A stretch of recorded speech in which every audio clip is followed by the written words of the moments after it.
Hi, this is your host Sai Kada and welcome to అంతే కదా. ఈరోజు మనం మాట్లాడుకోబోయే topic is the non spoiler review of Manashankara Varaprasad garu, directed by Anil Ravipudi గారు. చిరంజీవి గారిని శంకర్ దాదా సినిమా తర్వాత ఇన్నాళ్ళకు మళ్ళీ ఎంత ఎనర్జెటిక్ క్యారెక్టర్లో చూసాం. హీ లుక్స్ టూ గుడ్, చాలా బాగున్నారు చిరంజీవి గారు. He's two energetic. మనందరూ ఇదే కదా చాలా కాలం నుంచి చిరంజీవి గారు మిస్ అయింది. Yeah, apart from his emotional performance and all, అది కూడా మనం చాలామంది మిస్ అవుతున్నాం. అది కూడా త్వరలోనే మేబీ బాబీ కొల్లి గారితో మళ్ళీ చిరంజీవి గారి మూవీ అంటున్నారు, ఆర్ మన శ్రీకాంత్ డెల్లా గారితో కూడా మనకి అలాగే అనౌన్స్మెంట్ అయిపోయింది మూవీ. సో వాటిలో కూడా ఒకసారి మంచి ఎమోషనల్ చిరంజీవి గారిని మనం పర్ఫార్మెన్స్ బేస్డ్ రోల్లో చూసేస్తే అది కూడా సాటిస్ఫై అయిపోతుంది. But the energetic, the mass, the ఆరా చిరంజీవి గారు, మనం చిన్నప్పుడు అంతా చూస్తూ పెరిగిన చిరంజీవి గారిని మళ్ళీ ఎన్నాళ్ళకు మళ్ళీ చూసాం. అతని క్యారెక్టరైజేషన్ కూడా చాలా బాగుంది.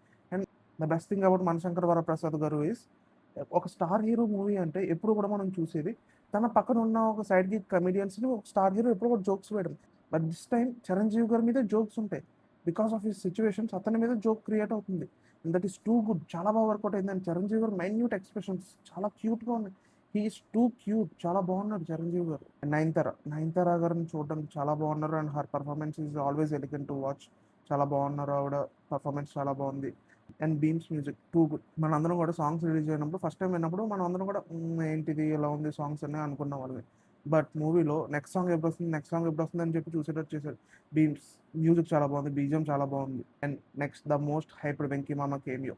మేబీ నాకు పెద్ద వర్క్ అవ్వలేదు ఆ cameo, but I can see మా థియేటర్ అంతా కూడా ఎరప్ట్ అయ్యింది వెంకీ మామ ఎంట్రీకి. అండ్ ఆ కామెడీ సీన్స్ కూడా చాలా ఎంజాయ్ చేశారు. బట్ నాకు పర్సనలీ అంత వర్క్ అవ్వలేదు. అండ్ నా coming to the issues with Manashankar Varaprasad గారు, బ్రో టు బీ హానెస్ట్, మూవీలో మనకి ఎన్ని నెగిటివ్స్ ఉన్నా ఏమున్నా మనం ఖచ్చితంగా ఈ మూవీ ఎలాగో సంక్రాంతికి మనం చూస్తాం. సో ఇంక అన్డౌటెడ్గా వెళ్ళిపోండి, జస్ట్ అది ఫార్మాలిటీకి చెప్తున్నాను అంతే, a negative things. So I felt a little drag in second half. And story కూడా ఏమీ అంత గొప్ప స్టోరీ కాదు, ఏదో చాలా బాగుంది అన్నట్టు కూడా కాదు. మూవీలో కెమెరా వర్క్ అంత గ్రేట్గా లేదు, but we don't expect much from this movie. But still movie is very pleasant to watch. చాలా క్యూట్ మూవీ, మన ఫ్యామిలీస్తో వెళ్ళి చాలా హ్యాపీగా ఎంజాయ్ చేయొచ్చు. మన పేరెంట్స్ని ఖచ్చితంగా తీసుకెళ్ళండి, they will enjoy for sure. మనం ఎంత నవ్వుకుంటాం అన్న దానికన్నా వాళ్ళు చాలా ఎక్కువ నవ్వుకుంటారు. అండ్ అనిల్ రావుపూడి మూవీస్ అంటే మన పేరెంట్స్ అలా ఎంజాయ్ చేస్తారు. సో అన్డౌటెడ్గా పండగకి మన పేరెంట్స్ని తీసుకుని వెళ్ళిపోదాం సినిమాకి. And thank you Anil Ravipudi garu. Boss comeback తర్వాత చిరంజీవి గారికి మళ్ళీ అంత ఎనర్జెటిక్ క్యారెక్టర్ ఇచ్చారు. And he is too good. Definitely go with your parents and watch Manashankara Varaprasad garu for this Sankranti, and you will love it for sure. So this the review of Manashankara Varaprasad garu, director by Anil Ravipudi గారు. Next మళ్ళీ ఇంకో మూవీతో మళ్ళీ కలుద్దాం.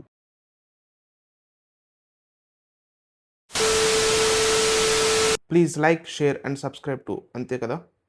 ఇంకేంటి మరి, అంతే కదా. నెక్స్ట్ వీడియోతో మళ్ళీ కలుద్దాం. అప్పటి వరకు బాయ్.